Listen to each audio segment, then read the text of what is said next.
हे बाबा धवलेश्वर महाप्रभु कलानंदीर धड़ा होइथिबा महाप्रभु धवलेश्वराय नमो नमः। दीपम यदि परम ब्रह्म दीपम यदि जनार्दन दीपहरत मे पापो पूजा दीप नमस्तुते। बाबा धवलेश्वर महाप्रभु संसार सुखी रखंतु। आज महाशिवरात्रि जागर उपवास शुभ बुधवार रे समस्त श्रद्धालु भक्त मानक आशीर्वाद करंतु, मनस्कामना पूर्ण करंतु, कर्म क्षेत्रोन्नति करंतु, ग्रहरिष्टमान खंडन करंतु, जगतर मंगल करंतु, विश्वर कल्याण करंतु। समस्त गुआवसा भक्त मानकर मनस्कामना पूर्ण करंतु, सेवकर डाक श्रवण करंतु, आपणकर नाम विख्यात करंतु। समस्त जागर उपवास व्रतधारी मानकर मनस्कामना पूर्ण करंतु।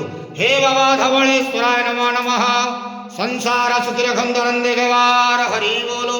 आज महाशिवरात्रि जागर उपवास रे समस्त भक्त मानक आशीर्वाद करंतु नंदे गवार हरि बोलो। बाबा धवलेश्वराय नमो नमः।